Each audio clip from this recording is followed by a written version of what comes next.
Oi, eu sou o Zé e hoje vou falar sobre o quinto livro de desventuras em série, Inferno no Colégio Interno.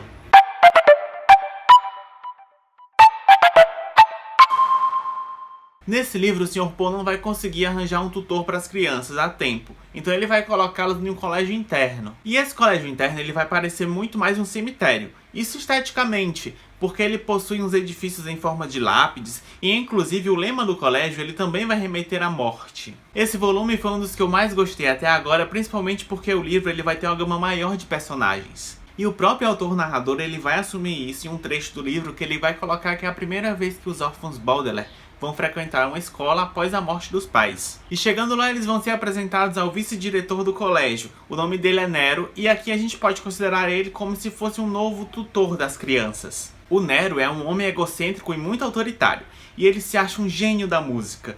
Ele é violinista e ele fica treinando o dia todo o violino para no final do dia ele obrigar todas as crianças do colégio a escutar 6 horas de recital. Como esse colégio ele não possui uma creche, por incrível que pareça ele vai obrigar a Sunny a trabalhar como secretária dele. Além de fazer com que os órfãos durmam em uma cabana péssima. É uma cabana que, como eles não possuem uns pais ou um responsável que assine um termo que faça com que eles durmam nos dormitórios que os alunos habitam na escola, eles vão para essa cabana que é chamada de a cabana dos órfãos. A gente fica muito mexido com o sofrimento que esse vice-diretor fica proporcionando às crianças. Inclusive vai ter um trecho que elas se questionam por que ele é tão ruim com elas. E o autor mostra que não tem motivo, ele apenas é ruim e quer fazer maldade com elas. Mas nesse colégio a gente também vai ter uma boa notícia. As crianças vão conhecer os seus primeiros amigos também crianças, que são os trigêmeos Quagmire, que na verdade são apenas dois, a Isadora e o Duncan. As 5 crianças vão se tornar amigas muito rapidamente, principalmente por ter gostos muito parecidos e uma história de vida também muito parecida. Assim como os órfãos Baudelaire, a Isadora e o Duncan também são órfãos e eles perderam os pais e o terceiro irmão em um incêndio muito parecido com o que aconteceu com os órfãos. E essa amizade faz com que a gente tenha mais proximidade com cada personagem e que a gente tenha uma noção de como eles se comportam em sociedade. Mas apesar disso, as crianças não vão deixar de sofrer com bullying na escola, com terríveis professores e com regras absurdas que o vice-diretor vai tomar.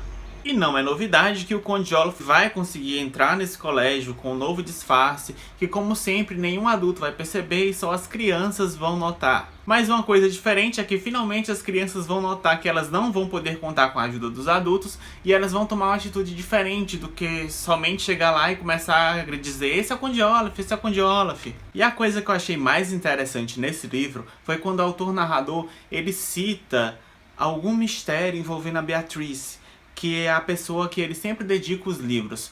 Pelo que eu entendi, a Beatrice ela morreu em algum momento e ele começa a falar sobre a morte dela e talvez o Conde Olaf tenha algum envolvimento com essa morte. Mas ele vai fazer a gente morrer de raiva, porque no momento que ele vai falar sobre a morte da Beatrice, sobre a história dele, autor narrador, e que talvez a história dele e a história dos órfãos Baudelaire tenha algum entrelaçamento, ele muda de assunto e a gente fica com ódio. E finalmente eu consegui me familiarizar com os termos que eu via pela internet, eu não entendi qual era a relação com a história dos órfãos Baudelaire. Principalmente o que o Nifrido fala com os seguidores dele, que é o termo bisbórrias, que eu não sabia de onde ele tinha tirado isso.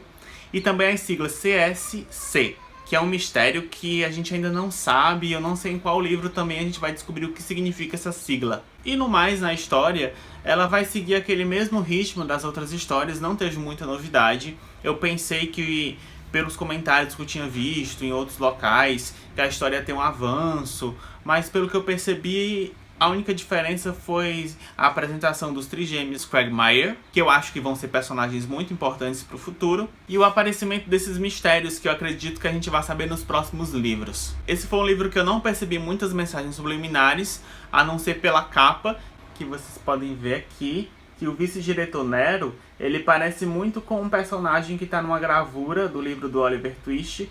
Inclusive essa cena com esses alunos atrás e os órfãos Baudelaire como se estivessem pedindo uma refeição, né? Lembra muito aquela cena do Oliver Twist. E se vocês notaram mais alguma mensagem subliminar, ou se vocês tiverem alguma opinião ou alguma coisa para falar que eu não comentei aqui nesse vídeo, Comenta aqui embaixo, eu quero saber, tá bom? E não se esqueçam de nos seguir nas nossas redes sociais, de se inscrever no nosso canal e até a próxima. Tchau!